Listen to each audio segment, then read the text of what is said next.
ચલો ફ્રેન્ડ્સ, તમને પણ ખારી સિંગ ઘરે બનાવી છે. ચલો આપણે રેસીપી શરૂ કરીએ.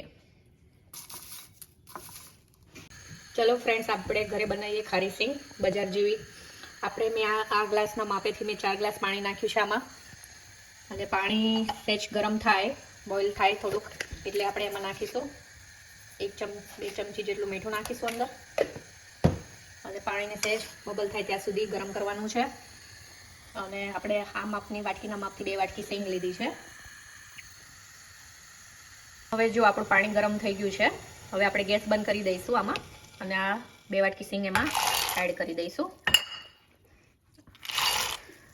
અને આને ઢાંકીને 10 મિનિટ સુધી પલળવા દઈશું, એટલે સિંગ સારી રીતે બફાઈ જાય. ચલો ફ્રેન્ડ્સ, જો હવે આ સિંગ આપણી 10 મિનિટ થઈ ગઈ છે અને પલળી ગઈ છે. તમે જોઈ શકો છો બધી સિંગ બફાઈ ગઈ છે. હવે આમાંથી આપણે પાણી કાઢી લઈશું એક વાસણમાં. અને બધું પાણી કાઢ્યા પછી સિંગને થોડીક કોરી કરી લઈશું. આપણે બધું પાણી કાઢી લીધું છે અને થાળીમાં ટીશ્યુ પેપર પાથરીને આપણે એને 2 મિનિટ માટે કોરી થવા દઈશું, જેથી પાણીનો ભાગ બધો જતો રહે. કોરી કર્યા પછી આપણે એમાં મીઠામાં શેકીશું એને. તો આપણી સિંગ કોરી થાય ત્યાં સુધી આપણે અહીંયા પેનમાં મીઠું ગરમ કરવા મૂકી દીધું છે. મીઠું એકદમ ગરમ થાય પછી જ એમાં સિંગ એડ કરો. હવે આપણું મીઠું ગરમ થઈ ગયું છે, ગેસ ધીમો છે, આપણે ધીમા તાપે શેકવાની છે. હવે ધીમે આપણી સિંગ બી ડ્રાય થઈ ગઈ છે. હવે આમાં સિંગ નાખી દઈએ.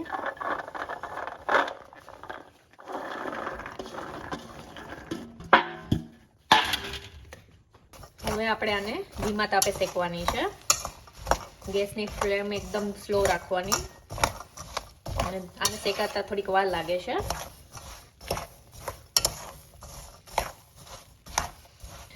અત્યારે તમે જોઈ શકો છો કે બધું મીઠું છે ને સિંગ ઉપર ચોટેલું દેખાય છે, પણ જેમ સિંગ શેકાશે એમ મીઠું છૂટું પડતું જશે. થોડીક વાર થશે એટલે તમને બતાવું સિંગને. પણ જો સિંગ શેકાઈ જશે ને એટલે બધું મીઠું છે ને સિંગમાંથી નીકળી જશે અને છૂટું પડી જશે. જોઈ શકો છો, હમણાં બધે સિંગ ઉપર મીઠું ચોટેલું હતું. હવે ધીમે ધીમે શેકાય છે એટલે હવે ધીમે ધીમે અલગ થશે. એન્ડ હવે આપણી સિંગ શેકાઈ ગઈ છે. મેં ગેસ બંધ કરી દીધો છે. તમે જોઈ શકો છો, જો ફોતરા ઇઝીલી નીકળે છે, એટલે આપણી સિંગ શેકાઈ ગઈ છે. હવે આપણે એને થોડીક વાર ઠંડુ થવા દઈશું.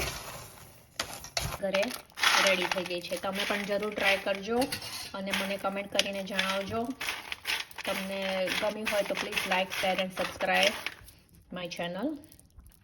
Thank you for watching.